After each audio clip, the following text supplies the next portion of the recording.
నారాయణపేట జిల్లా మద్దూరు వ్యవసాయ కార్యాలయంలో జిల్లా వ్యవసాయ అధికారి జాన్ సుధాకర్ సమావేశం నిర్వహించారు. వ్యవసాయ శాఖ విస్తీర్ణ అధికారులకు పంట నమూనా ప్రక్రియపై, కల్లాలపై, తీగజాతి పందిరి కూరగాయలపై అవగాహన కల్పించారు. ఎస్సీ ఎస్టీలకు 95% సబ్సిడీ, బీసీ జనరల్ అభ్యర్థులకు 90% సబ్సిడీపై తీగజాతి కూరగాయలు సాగు చేసేందుకు మండలంలోని ప్రతి రైతుకు అవగాహన కల్పించాలని తెలిపారు. ఈ కార్యక్రమంలో మండల వ్యవసాయ అధికారి హరిత, ఎంపీడీఓ విజయలక్ష్మి, ఏపీఓ నాగరాజు, మండల విస్తీర్ణ అధికారులు పాల్గొన్నారు.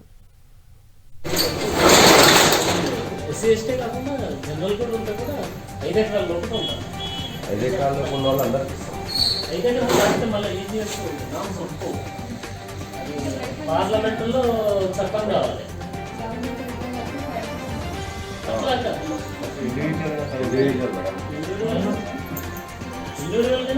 ఒక కుటుంబానికి 20 ఎకరాలు ఉంది, దాంట్లో 40 రైతులు ఉంటే 5 ఎకరాలు ఉన్నాం, 4 ఇస్తాం.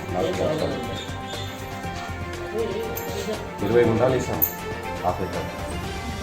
దానికి 95,000 దాకా మనం పేమెంట్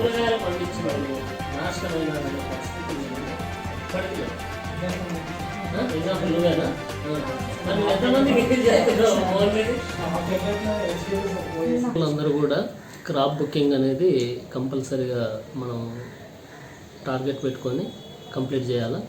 ఈసారి కొంచెం ప్యాడీ కానీ సోర్స్ వైజ్గా కూడా చాలా జాగ్రత్తగా చేయాల్సి ఉంటుంది. అది ఇంపార్టెంట్ ఇన్స్ట్రక్షన్. తర్వాత మీరు చేయాల్సిన పని ఏముందంటే డ్రైన్ ప్లాట్ఫామ్స్ కూడా మనము మోటివేట్ చేయాలి ఫార్మర్స్లందరినీ. జిల్లాలో 40% డ్రైన్ ప్లాట్ఫామ్స్ శాంక్షన్స్ ఇక్కడే ఉన్నాయి కాబట్టి అందరూ ఈజీఎస్ డిపార్ట్మెంట్తోన, అలాగే ఎంపీడీఓ గారితోన, తర్వాత పంచాయతీరాజ్ డిపార్ట్మెంట్ పంచాయతీ సెక్రటరీలతో అందరితో కోఆర్డినేట్ చేసుకుంటూ మనము ఈ డ్రైన్ ప్లాట్ఫామ్స్ను కంప్లీట్ చేయాలి. తర్వాత మనకు వెజిటబుల్స్ అనేది చాలా ఇన్కమ్ జనరేటింగ్ సోర్స్ కాబట్టి ఫార్మర్స్ని మనం వాళ్ళను మంచిగా ఇన్కమ్ వచ్చేటట్టు చేయాలంటే మనం చేయాల్సిన పని ఏంటి అంటే వెజిటబుల్స్ వైపుకు మొగ్గు చూపేటట్టు చేయడం.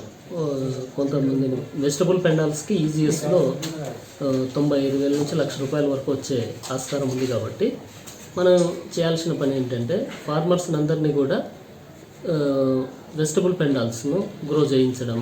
అది మనం చేయాల్సిన ముఖ్యమైన పని. అంటే కనుక మంచి రేట్ రావడానికి ఆస్కారం ఉంటుంది కాబట్టి పెండాల్స్ని ఒక సోర్స్ ఆఫ్ ఇన్కమ్గా రైతుకు నచ్చజెప్పి మనము ఈజీఎస్తో